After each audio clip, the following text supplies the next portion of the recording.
Alright guys, so there was absolutely no news that came out yesterday, but there was something pretty gross and a couple of interesting things that happened in the game. So we're going to talk about the 6 games that went down plus those things. So without further delay, let the day 139 recap begin. I didn't talk about these yesterday because honestly, I didn't think it was this big of a deal. Now on Saturday night when the Heat played the Raptors, Goran Dragic wound up taking a blow to the eye and had to come out the game because his eye, was starting to swell up a bit. Just a bit, keep that in mind, just a bit, nothing too serious. Now I thought at most, this was just like any other black eye, swell up, get a little bit poofy, start to turn, black and blue, and then he'd be fine in like a day. He'd probably play tomorrow. However, I don't even really know how to explain this.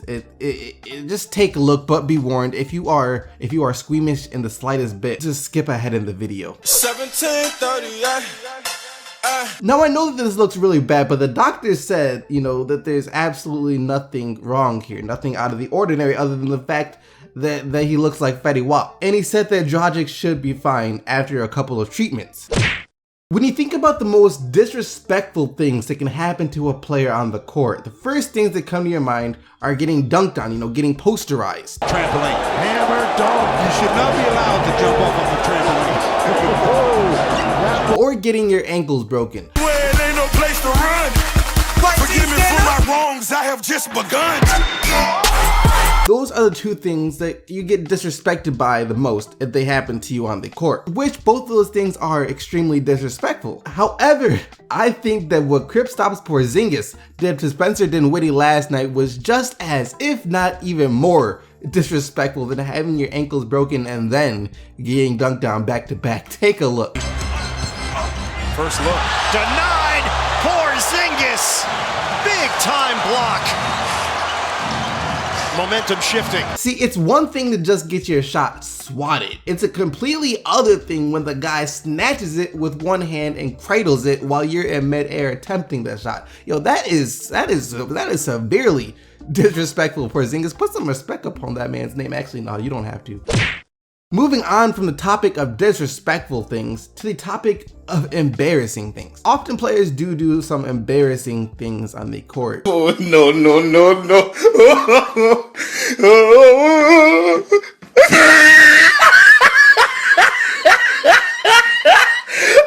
at the top of his head. And no words can really describe the train wreck I'm about to show you. So just take a look, and if you're a Lakers fan, get ready to facepalm in 3, 2, 1. A 3 by Rodriguez. Sergio Rodriguez. Long arms of Brandon Ingram, even though it seemed like he was out of the play.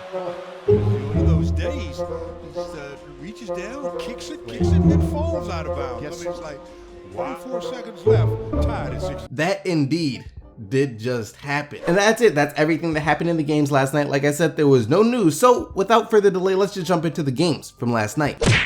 There really isn't much to say about this one, and if I were a Bulls fan, I probably would have tuned out after they only managed to score 9 points in the first quarter. Yes, you heard that right. At the end of the first quarter, the score was 22-9, and Chicago had a total of 26 points at halftime. And keep in mind, this was on national TV. Look, I don't care what team you are. If you only managed to score 26 points and a half, you are not winning that game. And of course, they didn't win that game. 100-80 was the final score. Isaiah Thomas scored 22 for Boston, and rookie Denzel Valentine was the best player for Chicago last night with 13 off the bench.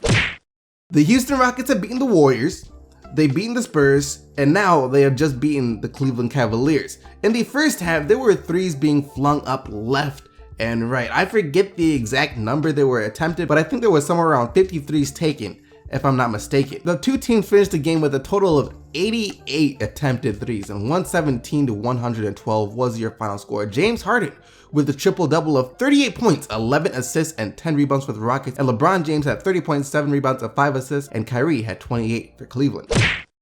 The Blazers, fresh off losing due to a buzzer beater, and the Suns, fresh off winning by a buzzer beater. And after their disappointing loss last night that saw them blow a 21-point lead, the Blazers came out in this one looking determined to make up for it, especially Damian Lillard, as he scored 15 points in the opening period and the Blazers led 33-18. And the Blazers would go up as many as 18 in the third quarter, but the Suns still came back to make a game out of it. However, it was still the Blazers who came out on top 110-101. Damian Lillard with a game high 39 points and CJ McCollum at 26 and Nurkic had 12 points, 11 rebounds and 3 blocks. Devin Booker had 28 for Phoenix. The Heat, winners of 21 of their last 25 games, needed to win another one last night to keep up with the Bucks as they fight for the 8th seed. And it was a hard-fought game between the Heat and the Pacers, just like the good old days back in 2013, just with, very different players. However, unlike in 2013, it would be the Pacers who escaped with a 102-98 win. Paul George was big for Indiana last night with 28 points and 10 rebounds, and Hassan Whiteside had a monster game for Miami with 26 points and 21 rebounds.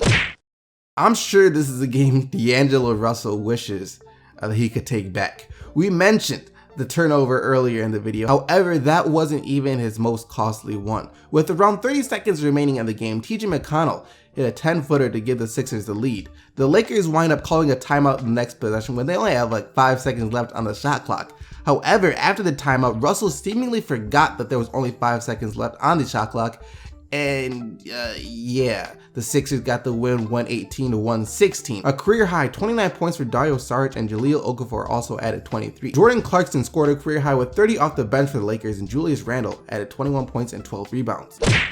If there's anything the Knicks fans absolutely hate, it's losing to the Nets, just like they did last night, 120-112. Carmelo Anthony knows how bad that is. How does this loss sit with you tonight? What are your thoughts on this one?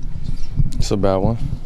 And for the Nets, Brook Lopez scored 25 points to go with his 11 rebounds, and Rondae Hollis-Jefferson added 14 points and 11 rebounds. And the Nets hit 19 of their 38 three-point attempts. Carmelo got out to a slow start for New York, but still wound up with 27 points, and Porzingis had 19 points, 10 rebounds, and 5 blocks. And that about wraps up all the action for the day 139 recap of the 2016-2017 NBA season, and now it's time to get into the player of the day.